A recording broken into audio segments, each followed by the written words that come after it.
एक संत के पास एक बहरा आदमी सत्संग सुनने आता था। वह पूरी तरह से बहरा था। उसके कान थे, लेकिन वे नाड़ियों से जुड़े नहीं थे। वह एक शब्द भी नहीं सुन सकता था। एक दिन कुछ लोग संत से कहते हैं, बाबा जी, वह जो वृद्ध आदमी बैठते हैं, वे कथा सुनते सुनते हंसते हैं, लेकिन वह बहरे हैं।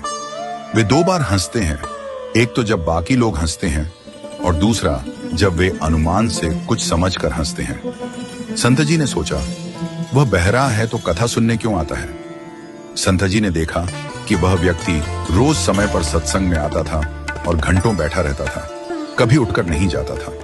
यह देख संत जी को और अधिक कौतूहल हुआ। उन्होंने सोचा, अगर वह बहरा है तो कथा क्यों सुनता है? यदि वह कथा नहीं सुन सकता तो उसे रस नहीं आएगा और फिर वह यहाँ क्यों बैठेगा? संत जी ने उस वृद्ध को बुलाया और उसके कान के पास ऊंची आवाज में पूछा, क्या तुम्हें मेरी आवाज सुनाई देती है? वृद्ध ने कहा, क्या बोले महाराज? संत जी ने फिर से आवाज और ऊंची कर पूछा, जो मैं कह रहा हूं क्या वह सुनाई पड़ता है?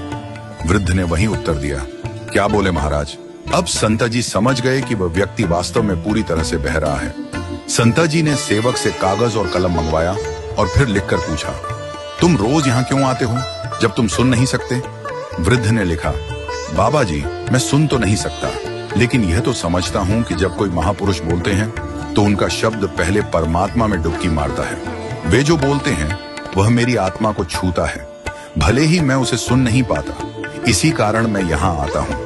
वृद्ध ने आगे लिखा, दूसरी बात, जो पुण्य आत्मा लोग आपकी अमृतवाणी सुनने के लिए आते हैं, उनके बीच बैठने का भी मुझे पुण्य मिलता है। इसी कारण मैं सत्संग में आता हूँ।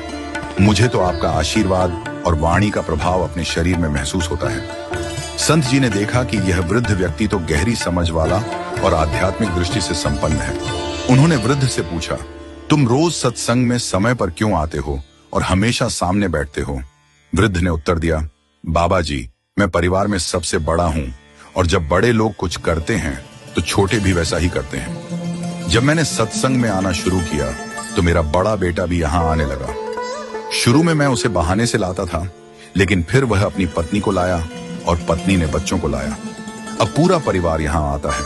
मुझे लगता है कि इससे घर में संस्कार आ रहे हैं। संत जी ने उसकी बातों को ध्यान से सुना और समझा। उन्होंने कहा, तुम्हें हंसने का पूरा अधिकार है और तुम्हारा यह कार्य भी बहुत पुण्यकारी है।